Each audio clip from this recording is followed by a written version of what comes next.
Amir Mansour and Gerald Washington battled to a 10-round split decision draw. Now, right off the bat, I have to say this is not a post-fight analysis video. Reason being, I haven't actually seen this fight. I've seen a brief little 2-minute highlight video which was posted to the PBC YouTube channel. PBC have not yet uploaded the full fight itself, so I'm waiting on that.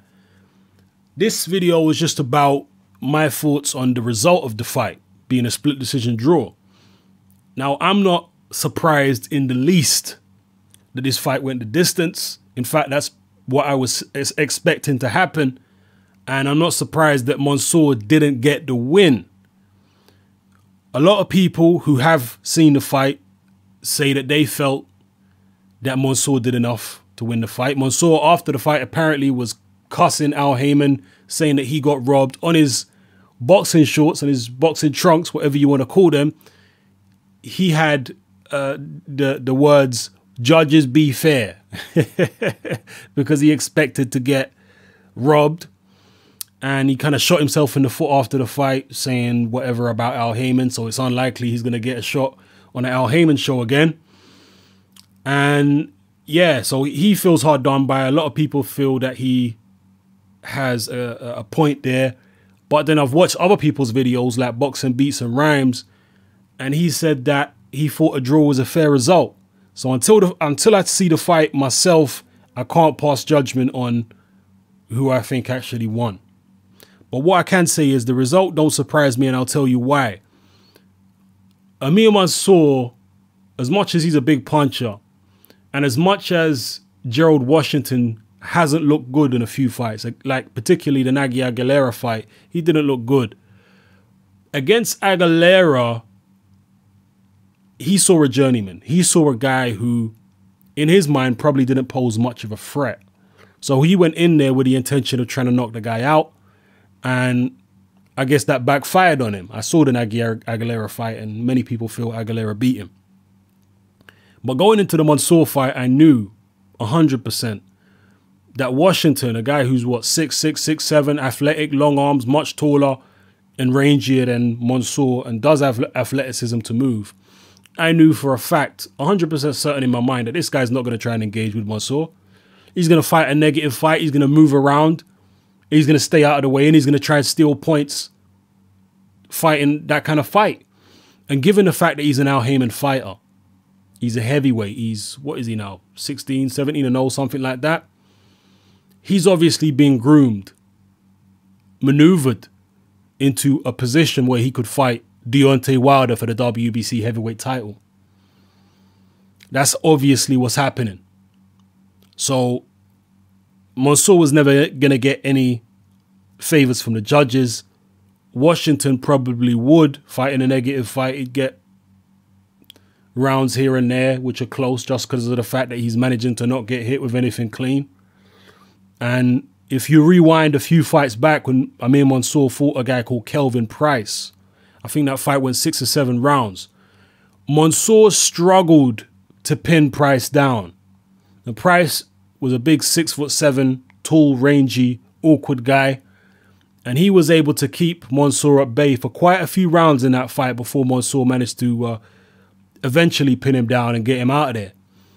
And Washington, going into the fight, I knew Washington was much better than Kelvin Price. He, has the same kind of height and reach, but much stronger, better technically, just a better all-round fighter than Kelvin Price. And I thought, you know what, if Kelvin Price can stay out of the way of Mansour's power for at least 4 or 5 rounds and make it awkward for him, then Gerald Washington's going to be able to do that for the full distance. And apparently that's exactly what happened, according to Boxing Beats and Rhymes, and according to those of you who have seen the fight that I've spoken to. Gerald Washington fought a negative fight on the back foot, staying away, and he was able to frustrate Mansour, certainly through the first half of the fight. And apparently Mansour came on strong in the second half of the fight. So yeah, the result don't surprise me at all. He's being groomed for a shot at Wilder. And Mansour, Mansour is a very passionate guy. He's a very real guy. And I can understand his frustration. He went into the fight thinking, I can't get a decision. I have to knock this guy out. And he's ended up getting a split decision draw rather than the win which he deserved. So I understand his frustration. I know he's a real guy. He's not the kind of person to hold his tongue on issues. But at the end of the day, he did get an opportunity on PBC with Al Heyman. An opportunity to knock Gerald Washington out. Maybe not an opportunity to win on points. You tell me about that, because like I say, I haven't seen the fight to tell you whether or not I think the decision was fair. But he certainly got an opportunity from Al Heyman to knock one of his fighters out. So Heyman gave him an opportunity there by trashing Al Heyman after the fight. Apparently, again, I haven't seen this interview, but from what I heard, he's not saying complimentary things about Al Heyman after the fight. By doing that, he's basically throwing away any chance of getting another shot against an Al Heyman fighter on PBC. And the guy is 43 years old. How many more chances is he really going to get? Al Heyman is the most powerful guy at this point in time in American boxing because he has the most television dates by far. So I know he's maybe what Amir Mansour was saying was true, but from a business perspective, wow, that was a bad move. That was a bad move. I know he wants to say what he wants to say, and I can appreciate that, and he's passionate, but I just feel like he's going to live to regret that, man. You know, where else is he going to go at 43 years old? What other opportunities is he going to get? Oh, man, he's dangerous. Amir Mansour, he can punch. But he's 43 years old. So any champion is going to look at that and say, you know what, I don't need that. Because if I win, people say, well, he's just a 43-year-old man. So what? If I lose, they're going to say, wow, you lost to a 43-year-old man.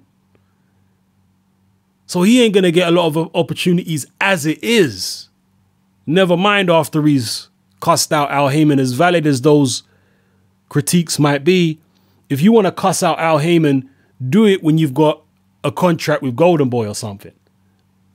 Or Top Rank or one of the other major players in American boxing. Do it then.